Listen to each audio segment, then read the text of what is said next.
Hello and welcome back to 365 Days with mxmtoon. I'm Maia, a singer, songwriter, video maker, Oakland native, and a recovering Muppet aficionado.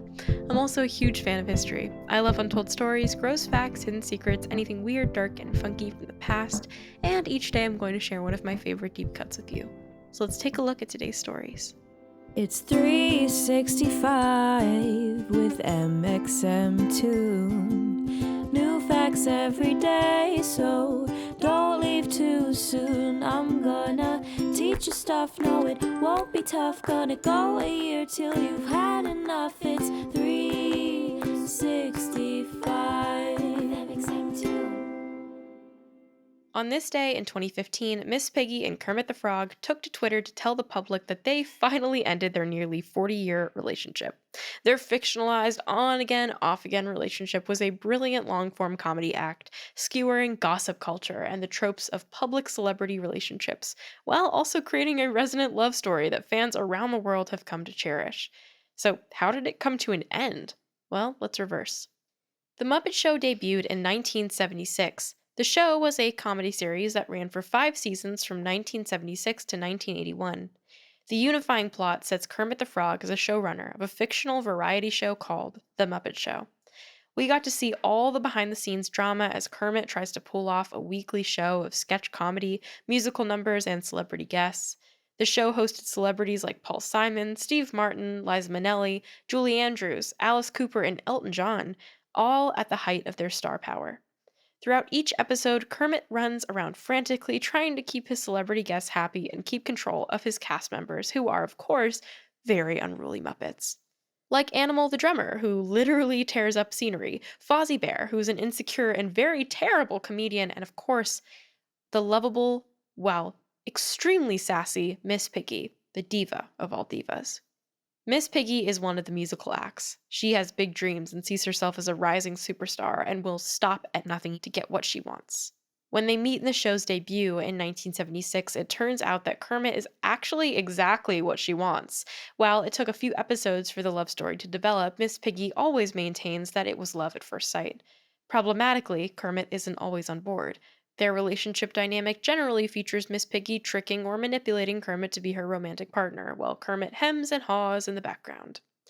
In early 2021, when Looney Tunes character Pepe Le Pew was removed from Space Jam for ostensibly normalizing rape culture, some people took to Twitter to call for Miss Piggy's cancellation as well. If you ask me, the problem isn't so much Miss Piggy. Fans defend her as a selfish but overall strong woman who just wants to survive in a patriarchal world.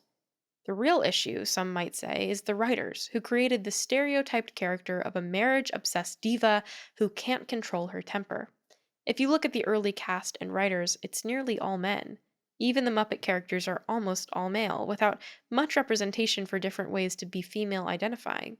Some might say it's a bit misogynistic. This might be why. In 2015, the Muppet franchise decided to let Miss Piggy end her nearly 40-year relationship with Kermit. But I'm getting sidetracked. Back to the 1970s. So, Kermit and Miss Piggy met on the set of their variety show, and a tumultuous fictionalized love affair, cherished by fans around the globe, began. Through the 70s and the 80s, the main story of their love follows Miss Piggy trying to trick Kermit into marriage. It's all very slapstick and absurd and funny, if quite a bit problematic. They finally get married in 1984 in the movie The Muppets Take Manhattan, which is a nostalgic favorite among Muppets fans. In 1990, they went on the Today Show to announce that they are separating, and People magazine runs a gossip piece about their messy breakup. Only 3 years later, the estranged couple is interviewed on Larry King Live. To the confusion of fans, Kermit says that they never have and never will get married, but that they're in a domestic partnership. This begins an even more confusing stage of their relationship through the 90s and early aughts. Kermit tends to deny their relationship, and Miss Piggy tends to confirm it.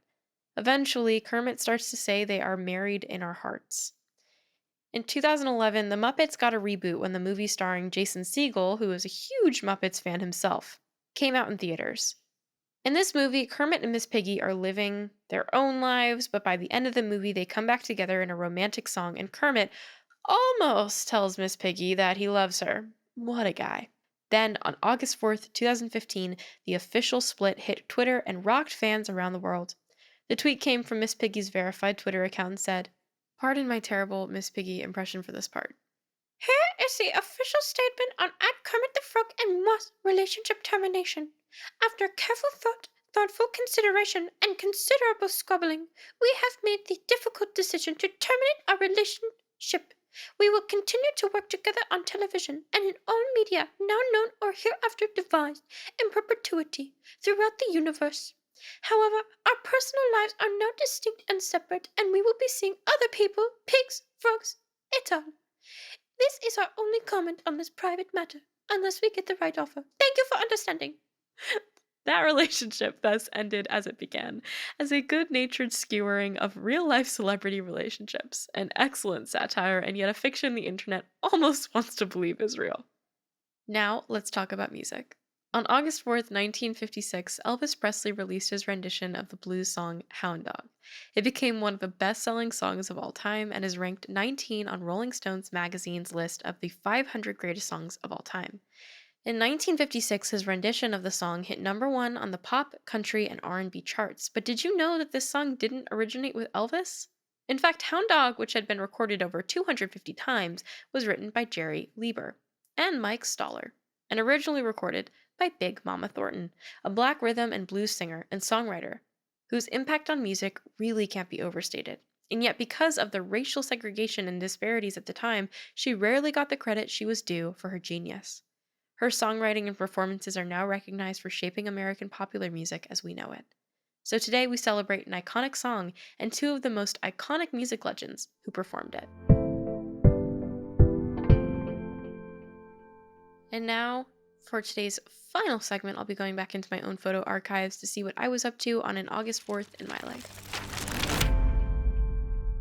On August 4th, 2020, I looked up what my net worth was. Now, this leads you to some pretty interesting Google results if you do have a Google result that shows up for your net worth. I said, "Google, mxmtoon, what is my net worth?" And there was actually a quiz that showed me what, my net worth would be. At one site said my net worth was 41 million at the age of 19. It also said that I was 81% alive according to a poll and 19% dead. Some people thought I had passed away. It also told me that I was 5'7" tall and in good shape, which both of those are untrue. I am, however, working on them. Don't know how I'm going to address the taller part. Do hopefully feel like I will eventually live up to this website's belief in me. But there was one, and I mentioned there was a quiz, and it basically had my net worth listed. The correct answer was $300. Pretty good value, I would say. I'm happy that my life is valued at 300. Took me by surprise. It also told me I had 3 siblings, so, I'll let you come to that conclusion about what that means. I have no idea. I guess the internet doesn't know you very well at the end of the day. Thanks for going back in time with me, and remember to subscribe wherever you listen to podcasts. Come back tomorrow for more stories from the past. It's 365 with mxmtoon. New facts every day, so don't leave too soon. I'm gonna teach you stuff, no it won't be tough. Gonna go a year till you've had enough. It's 365.